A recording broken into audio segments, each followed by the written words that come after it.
Hey everybody, Rohan here, and I have my friend Col Fink to have this conversation on 4 Leaders TV. Col, how are you this morning? G'day, Rowan. I am superb, thank you, mate. Although, strangely enough, despite having been locked down for however long it's been, somehow or another, Yes. I've actually managed to get a cold, which I didn't think was possible in this day and age, but I've got one. So hopefully, I don't, cough and splutter into the microphone as we chat away this morning. Well, that is a little ironic because we're both based in Melbourne and this gets accessed globally. But that's for the people that are enjoying all the benefits of the freedom in perhaps Europe and even North America, that we are still suffering the challenges of lockdown right now. So, and it is somewhat of a challenge. And so I'm sorry to hear that, mate. But great to have you on this conversation.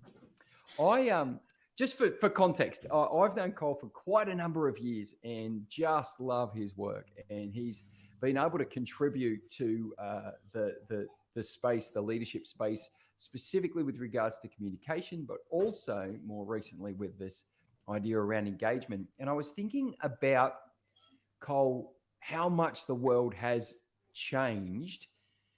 Yesterday, my business partner and I, Mike, delivered to 20 executives in a Zoom boardroom. And I'm looking at this new normal going, wow, this is, I don't know if I can call it new anymore. Yeah. One of your key areas of expertise is engagement. I'm interested. Engagement pre-COVID, engagement in COVID, engagement post-COVID. I'm sure it's a conversation you've been having, but I'm curious to hear what's changed, what's the same. How do you see it? Yeah, awesome. So I think there's a common denominator, like a common thread, no matter what's going on in the world. And the common thread is we're all human.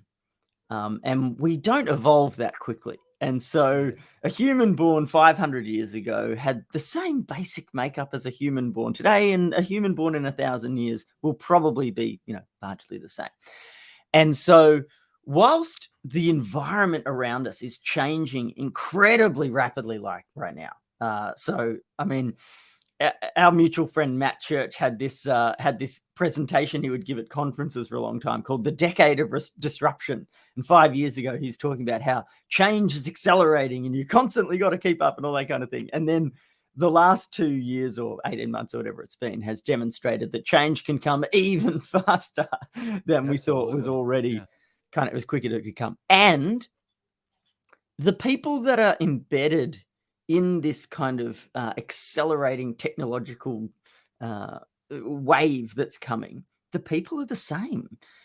That we have the same hopes and dreams, we have the same aspirations, we have the same biological kind of predispositions and predilections. And so I think there's actually something somewhat calming and reassuring about the fact that, in a sense, if what you care about is people, and what you care about is engaging them, and what you care about is helping them grow and develop, then no matter what's happening in the world, there is at least one uh, like variable that isn't changing, and that is they're still people. And anything you've learned about people in the past remains relevant today. The thing that's different is the environment in which you are trying to engage them or help them grow or develop or whatever it is. The environment itself is changing. But so long as you make it a project to get to know people and understand how people work and understand what it is that makes them tick, then I think you can apply those learnings in any environment. And whether we continue our technological acceleration into the future, or there's some kind of global calamity and we end up living in Stone Age societies again, the same principles of engagement are actually going to remain the same because the people that you're working with are still people. Okay, so what you're saying is, even though the outside world might be changing, there are some constants. And again, Yeah. I've seen you do this. I've seen you do this live in the thought leaders community. I've seen you do it live on stage. And so I'm curious, like what are, as you observe, what are the constants that we can be looking forward to? Because I think people listening to this are going to be, they are things that I can grab a hold of right now in my workplace, right now in my team dynamic, right now in the kind of experiences that I'm having. Yeah. And I think that would be so interesting just to hear. So, what are those constants? So to go back a little first, and to provide a little a little context. The topic of engagement became important to me almost by accident. And so what I thought I was trying to do was learn to build a business.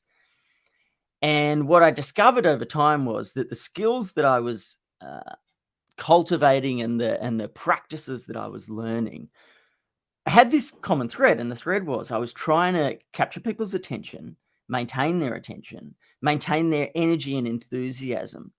And if I had to kind of describe engagement in a phrase, like define what the word means for me, it would be to create an environment where people consistently choose to invest their discretional energy into the thing that we're doing together. And so there's a few important things there. So number one is energy, right? Like I think engagement means people are pouring something in, and energy is the way I think about it. And that can mean effort of any kind. It can be cognitive, it can be physical, but they're putting something in. That it's discretionary energy. And so I think particularly if you're thinking about engaging someone in a workplace, understanding that they have obliged or obligated energy, if you like. So that is, they get paid, they have to turn up, they have to tick these KPIs, but that everybody, I believe, has a reserve of discretionary energy, meaning energy that when they are engaged, when they are feeling enthusiastic, when they've bought into the shared values, when they've bought into the purpose, that they put this energy into your shared thing and drive it forwards. And the last word in the phrase that I used was choose. So that is that you can't force someone to use their discretionary energy. You can force them to use their obligated energy because you pay them, or they have a responsibility to you, but they have a discretionary energy and it's always at their choice. And so as a leader, if you want to create a truly engaging environment and one that absolutely thrives beyond what the kind of status quo would allow, then you have to create an environment where people are consistently choosing to invest their discretionary energy into your shared collective vision, whatever it might be. I really love the distinction because, again, what I'm hearing, and because we have a mutual connection through the thought leaders community, we understand like the elegance of distinctions and the importance of it. But I'm hearing I've got have to engagement, right? Yeah. I get paid. And I've got want to engagement because it actually floats my boat. It's actually something that I'm interested in leaning into.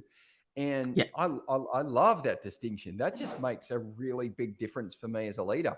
I'm sitting here going, oh, how many people am I making be engaged? Which is really just faux engagement. Yeah. And it doesn't exist. Versus how many people am I actually seeing that intrinsic response from? So any comments on that? Am I hearing it right? Is it making Totally, exactly. Bringing to people? So as I say, I thought I was building a business. And actually, the primary skill I was developing was learning what engagement was and how to create it. Yeah. And once I realized that that's what I was trying to do, and I started specifically looking for and trying to understand engagement directly rather than kind of by proxy or by accident, just by trying to grow the numbers of my business, what I realized, so I asked myself, what are the things that have kept me engaged? Like, I think often when you're a human and you're trying to solve a problem, the easiest way to get started is to look at your own experience and to try to uncover what lessons and signposts you can from your experience, and then kind of search more broadly in the world. So I started with my own experiences, and I asked myself, like, what are the things that have kept me engaged over long periods of time? And there were things like learning to play the drums. Right, so I've played the drums since I was 6 years old or something like that, and it kept me engaged for a very long time. There were aspects of school, in fact, so mathematics and physics, I really loved those, and I found those highly engaging. There were go-kart racing. So my little claim to fame is that I actually used to know Daniel Ricciardo when he was just a 15-year-old kid racing go-karts before he was I've getting watched the paid. documentary. Yeah, I saw that. So I was deeply engaged in this hobby, racing karts, for a long period of time. And then public speaking has become something which still now 10 years into the journey remains a deeply engaging experience for me. And I was looking through the aspects of my life that I had found deeply engaging, where I'd been constantly investing my discretionary energy. And I noticed there were kind of two elements to all those experiences which were common to all of them, which was there was an aspect of learning involved. So in everything that I have found deeply engaging, I was learning something. And the second was that there was some aspect of personal growth. There was some element of personal growth, meaning by learning this thing or through learning this thing, whatever it was, whether it was playing the drums, learning physics, racing go-karts, or taking on the challenge of public speaking, I felt like I was becoming a better version of myself along the way.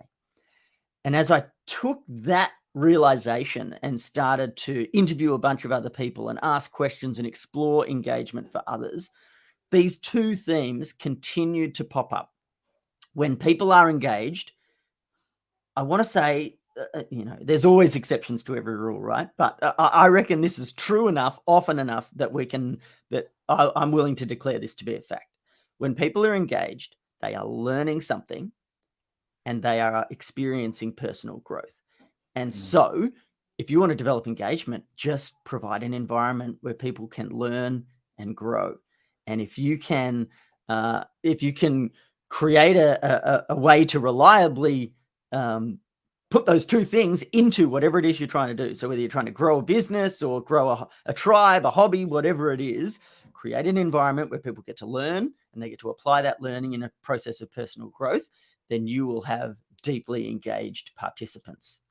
You know what I really love about hearing what you just said, and Alicia Mackay, who is a mutual friend of ours, has jumped on and she said, "What is like engagement, though?" That's a question she's put up. You would have seen it on the screen, so you can come back to that one in a minute. But also, what I'm hearing there is, I think, as I reflect on that, we've made engagement scores and engagement surveys and engagement a thing. I'm hearing you saying, no, it's far more human. It's far more dynamic. It's far more of a process. It's something that we're actually invited into and almost to help create and participate in. And we don't know necessarily everything that's going to happen along the engagement journey. But as long as there are these characteristics that are happening, is that right? Yeah. So my first response to that is, I like to think of myself as a bit of a maverick, Ro, and and so there's not everything about you describe traditional... yourself as the combination between Yoda and the Energizer Bunny. That's maverick if I've ever seen it, right? Okay, we'll take it. So there's not everything about the traditional leadership model that I agree with.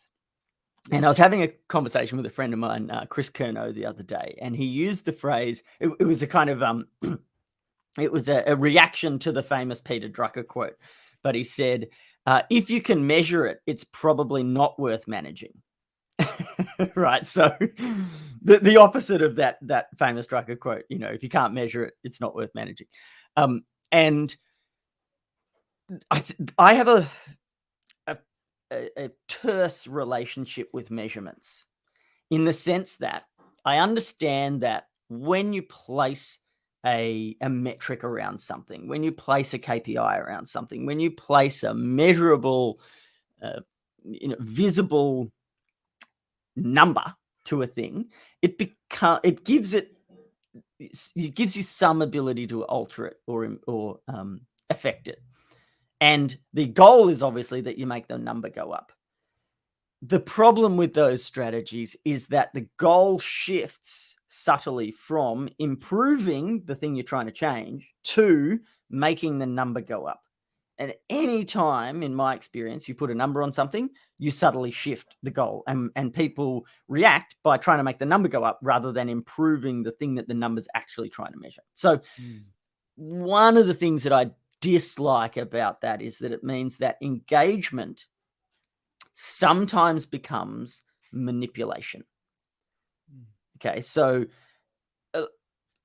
it's like marketing is a space where this often happens. All right, so marketers will often talk about engaging their clientele, and I reckon we've all had the experience of feeling manipulated by the people who are marketing to us.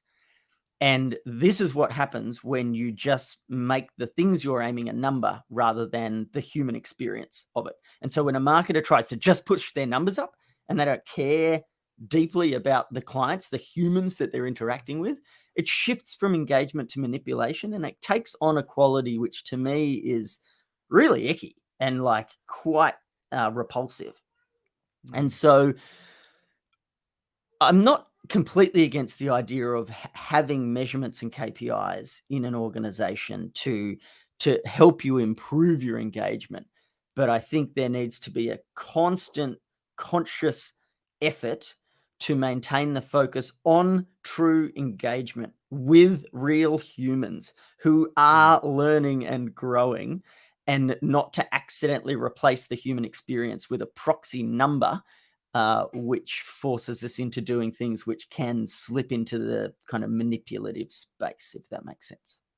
No, I understand. I think that the piece that's come out already in this conversation is the depth with which you're interested in real engagement and the commitment that you have to the almost the messiness of of human engagement, not the boxed not the boxed sort of clean and polished version of it. You're actually saying no. It's got to have a little bit of Lego on the floor here. We've got to be able to you know what I'm saying? Like we've got, and this is what interests me about this conversation, because you are a specialist in it. The world has changed around us, but there are some constants. And so I think about like what now? Like I'm a leader. This whole conversation is for leaders. I'm a leader right now. I'm a team leader right now. My world is virtual, or my world is returning to in person. So I've got variations of it. What are the kind of things I need to be thinking about when it comes to engagement in that context? What markers should I be looking for? What characteristics or feedback should I be looking for from the people I'm working with, so that I go, oh, there are my the pointers to engagement. It's either not working. What would you say to that? Yeah, cool. So firstly, Ro, I just want to empathize with you. It's clear you're a parent and you've stood on Lego. Yeah, you bear the scars. So there's some irony in the compliment you just paid me, where you said, it's clear you're interested in the real messy human engagement rather than some put it in a box thing. And there is some irony in that, because whilst I hope to that's the truth, I also recognize that sometimes we need to simplify things in order to make them pragmatically useful. And so whilst I want to be a champion for the idea that you can't replace true human connection and all the complexity and messiness that exists in that space, I also worked really hard to try to say, okay, well, if you're a busy leader and you've got things to do and you've got some time to be able to kind of set aside to this, but not your entire life, then what can you do with that? And so my latest book, Tribe of Learning, is essentially unpacking a simple framework that people can think about and hopefully use in a practical and pragmatic way to increase the level of engagement in their organization. Whether the people you're engaging are your staff, so you're a leader who's trying to create an engaging environment for your team, or you're more on the marketing and sales side and the people you're trying to engage are your clientele, or even if you're a teacher and you're trying to engage students. I think some of the work that I've done has some relevance in that space too. And so essentially what I tried to do was go, all right, if we simplify this and make a few kind of simple things that people can look for and try to implement, then what would it look like? And there's a bunch of different ideas in the book, but at the core is the idea that engagement is a cycle. And so you've no doubt heard the idea, the phrase, the learning curve. And so it's a phrase used really commonly when we bring someone into our tribe. So when we're hiring a new person, for example, we say, oh, there's a bit of a learning curve while you get yourself up to speed. And I ended up finding that the learning curve was not a phrase that adequately describes what it's actually like to be engaged in a new tribe, in a business, organization, an enterprise, whatever it is. Because a learning curve to me suggests that you come in at the bottom, there's some bit where it gets steeper and you climb the hill, but then at some point, the implication when we use the phrase the learning curve is that it tapers off and plateaus, and that things get easy. Plateau. Yeah. Yeah. Okay. Yeah. It Love implies this coming plateau. Yes. Now, what's the problem with a plateau where learning is concerned? I'm not learning anything new, which means I'm starting to get bored, which means I'm not growing, which means I disengage. So a learning curve with a starting point and then a steep bit and then a plateau is not a good way of thinking about what the experience of joining an organization should be like, joining a tribe should be like. And so instead, I ended up thinking maybe learning should be a loop. Maybe learning should be something that we do in a more constant way, in a more cyclical way. And so with that as a kind of hypothesis, and using the thought leaders tribe that you and I have met each other through as a bit of a sandbox, if you like, a group of guinea pigs. Perfect. I started to observe how people were learning and growing and experimenting with different ways of kind of categorizing that and simplifying that into a loop. And I ended up settling on kind of 4 phases of development, which I think they're a simplification of a more complicated reality, but I find them really useful. And to go through them super quickly, they are the first stage is learning. Like I think, and just for the people listening to this live or otherwise, one of the phrases we learned in our thought leaders community is smartening things down. And that's what I'm hearing you're actually doing. You're not, it might be simple, but it's not simplistic. It's actually a smartened down version that a busy leader or a busy executive can actually either do or engage others in, if you'll pardon the double use of the word, it can engage others in to go, okay, how are we doing at this? So no, I'm keen. Take us through. So number one's learning. Number one's learning. So I think learning is at the very core of engagement. And I invite you, Ro, or anyone listening to think about what are the things that I have found deeply fulfilling in my life where I have constantly chosen to invest my discretionary energy. And I think almost without exception, you'll discover that at the core of that, and often at the start of that, was a learning phase. You learn something new. And so if you're going to create a truly engaging environment, I think you have to create a space where people can learn things. Now, that doesn't mean you have to make a classroom. It doesn't even mean you have to have formal teaching segments. You just have to spend some time thinking about, what are my people learning? What am I creating a space for them to latch onto new things and to grow their understanding of the world? Okay. Once we've learned something new, our natural reaction then is to want to try and apply it in the world. So we need to be challenged. And anyone who's a parent sees this. You see your kid learn something, what they want to do is they want to try it for themselves. It's not good enough to have mum or dad do it for them. They've got to take it and do it for themselves. And you have to watch them fail sometimes. I've got a 2.5-year-old. It's actually kind of funny watching him fail, but I love it. So we've learned something new. Spectacularly optimistic, though. They are spectacularly optimistic, right? Totally. And incredible how they can have that frame of reference. They go, I'm failing at this, but I'm awesome. Yeah, and actually, Ro, it's funny you say that. I reckon a really engaging environment for adults is one that allows people to be spectacularly optimistic. So I've never used that particular combination of words before, but I love it, mate. And I might borrow it in future. Borrow it. So we learned something new. We want to go out and be challenged in the world with it. And so again, if you're trying to find a way to engage people, what you need to be doing here is thinking to yourself, am I giving people an opportunity to truly take these ideas and be challenged by them?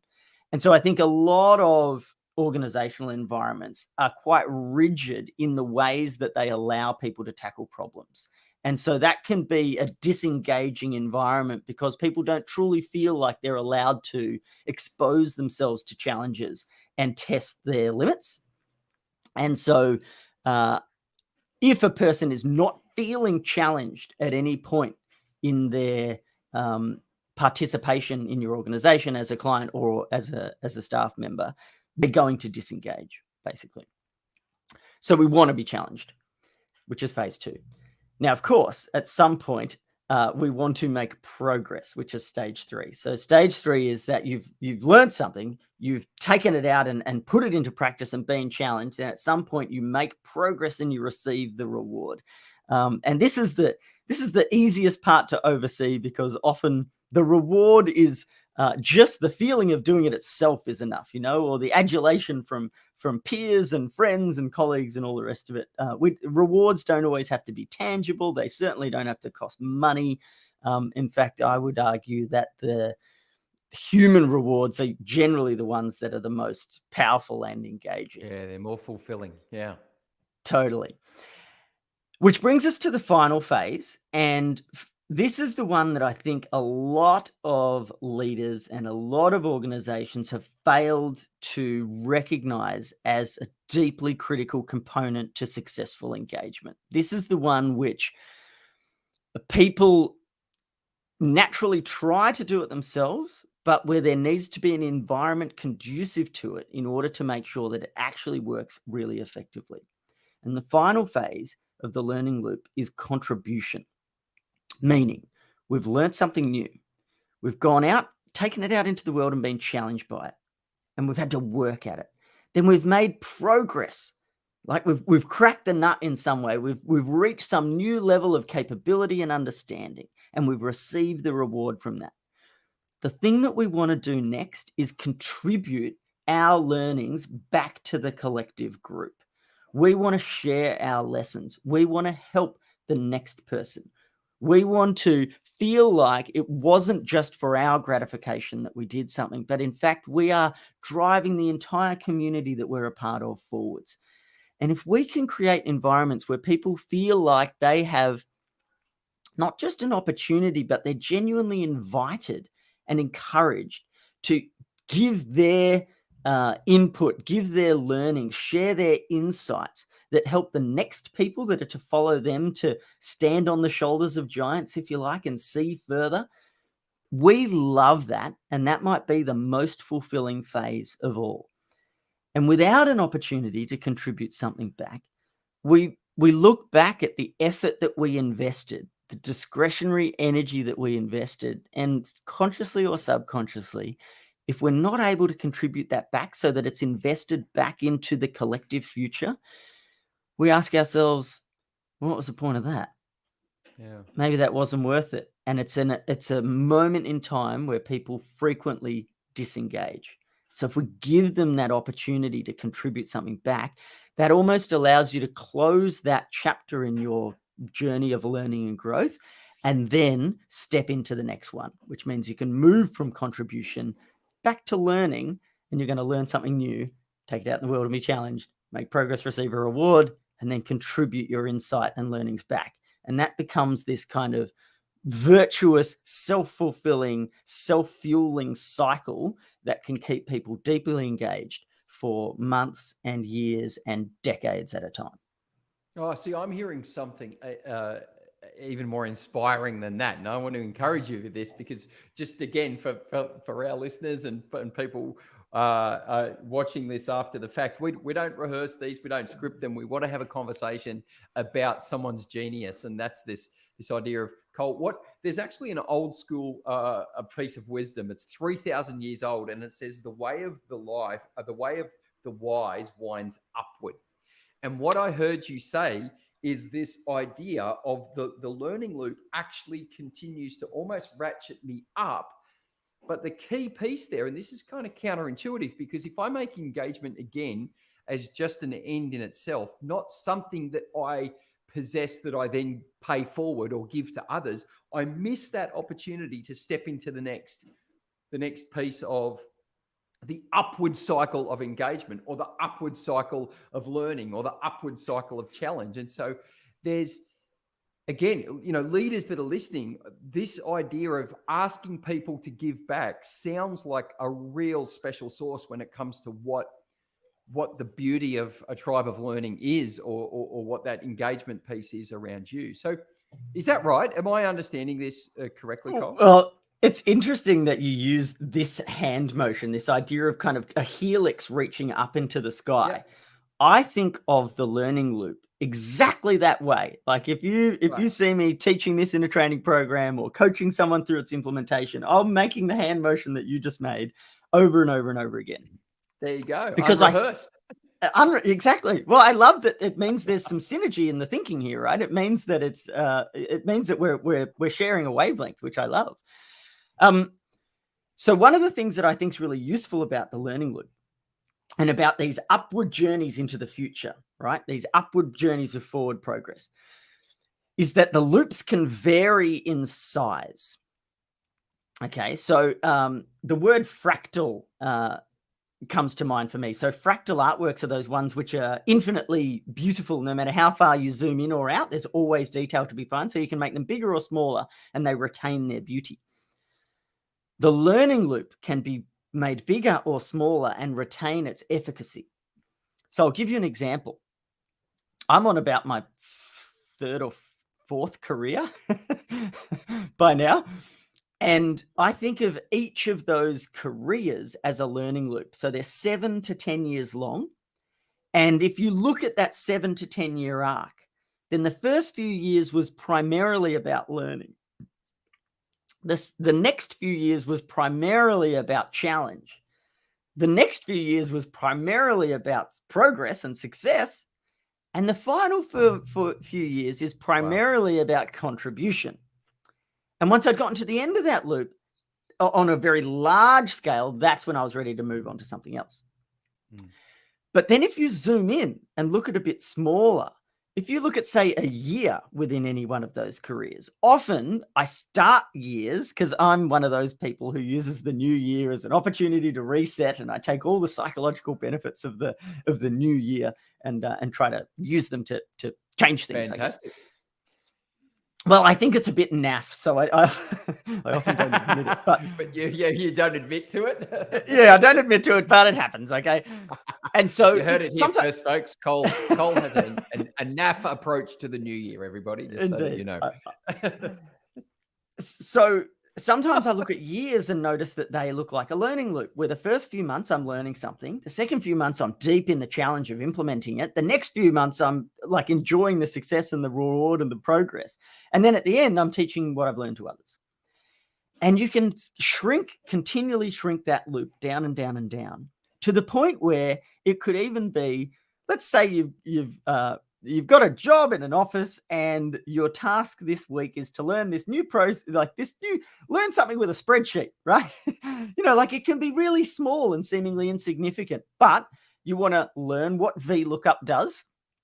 And then you have to be challenged by it. So you take this VLOOKUP command you've learned about and you fiddle around with the syntax of it and you eventually get it into a spreadsheet. And after some degree of, wrangling and gnashing of teeth, the spreadsheet pops out the answer that you want and you have that eureka moment. You've made progress and you receive a reward.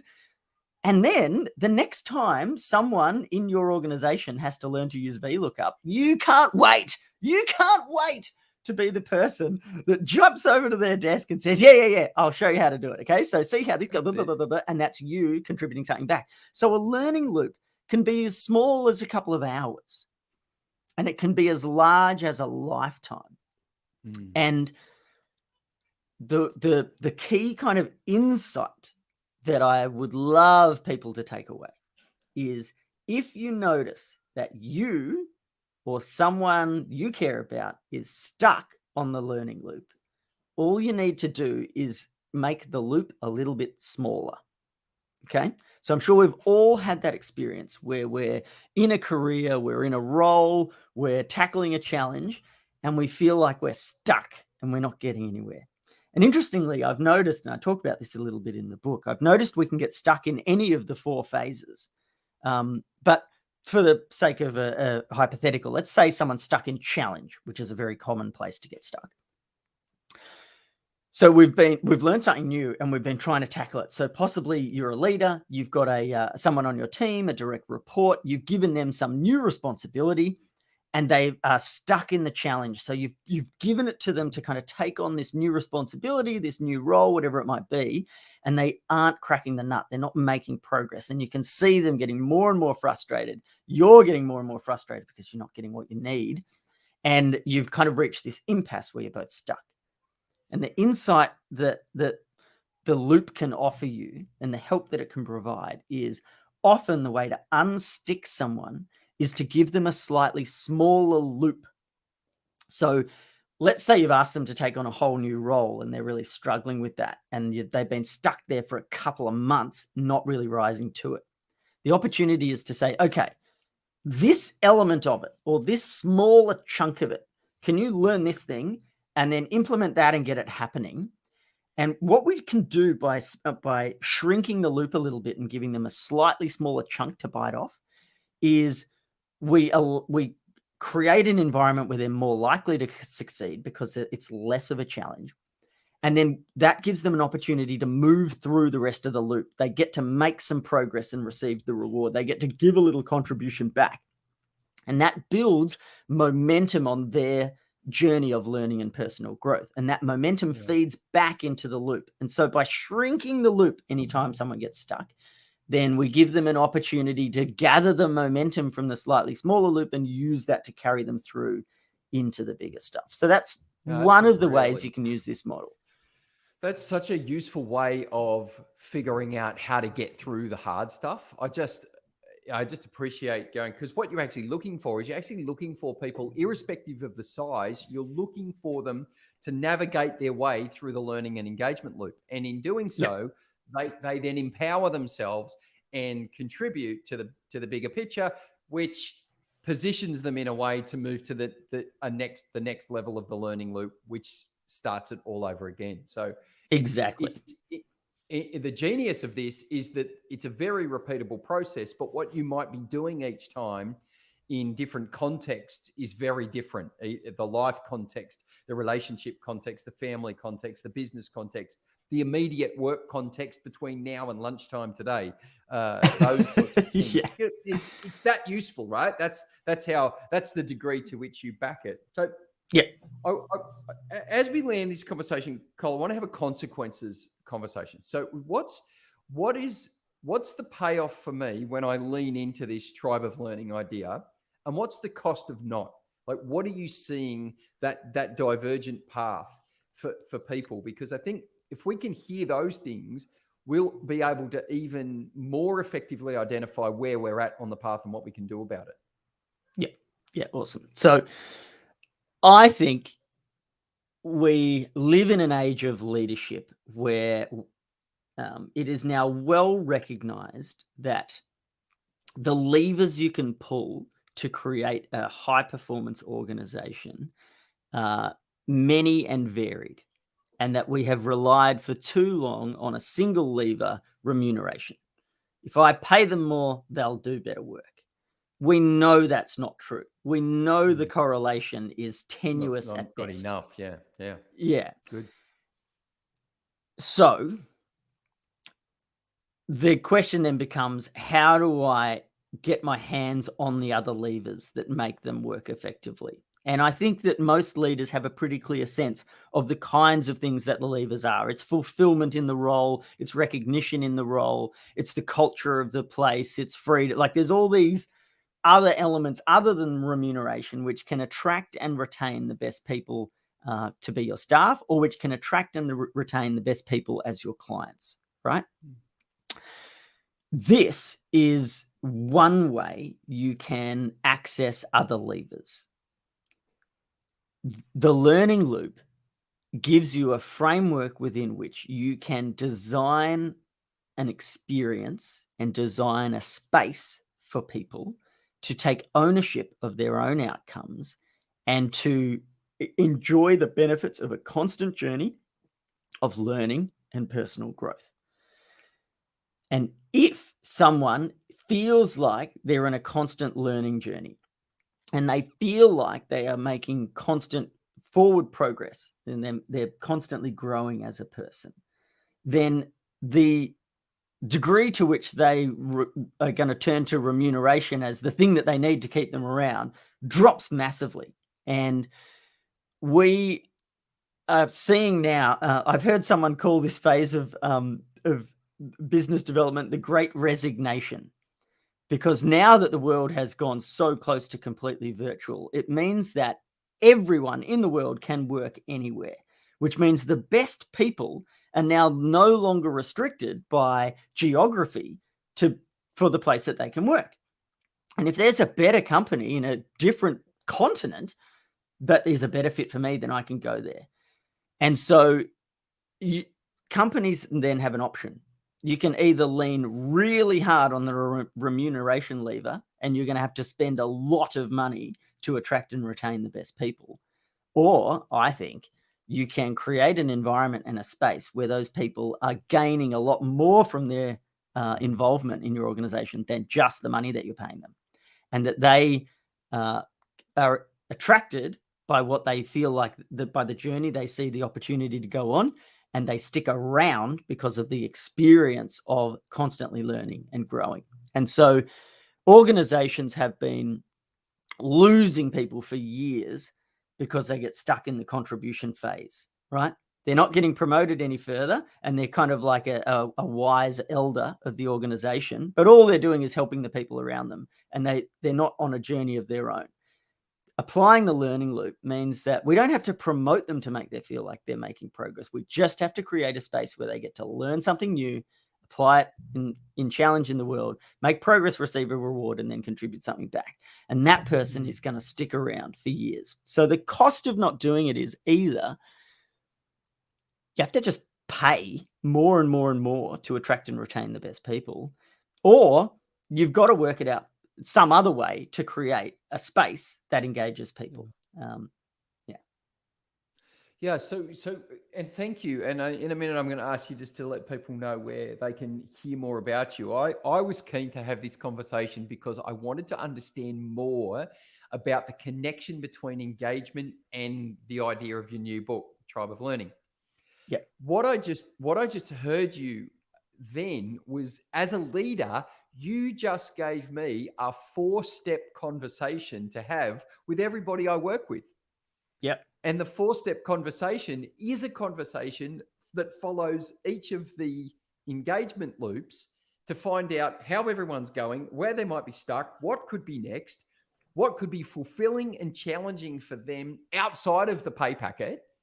Yeah. And so this could actually be something I'm kind of, moving awkwardly, but what I'm saying is it's a rhythm. It's a rhythm that I can build into leadership and start to ask people conversations so I can find out where they're stuck, figure out what to do next, and actually genuinely, and this is what I love about what I'm hearing, Cole, genuinely deposit something into someone way past the job they do and the money they get. And totally. I hear that as part of the dream of this idea of the tribe of learning. Did I get that right or close to right? I think so. And no, you did. And I'd love to add one more thing. When when the learning loop gathers collective momentum, that is, you've got everybody or near to everybody making cycles around the loop. What happens is the leader becomes less and less responsible for maintaining the energy and momentum of the team, because the team takes ownership of that momentum themselves. And so the more you empower your people to take control of and implement their own learning loops, the more you'll realize I think the leader's job is to create a space where that happens rather than a path for people to follow. And so the beauty of this process as an idea is that as you succeed, your job as the leader becomes easier and easier and easier, because your people are becoming more and more capable and empowered. And so it's a wonderfully kind of self-fulfilling process that makes everybody feel better about the place where they're at and the place where they're going. Yeah, I love it. I so appreciate this conversation, Cole. And if people want to hear more about you or find out more about you, where do they need to go and what do they need to do?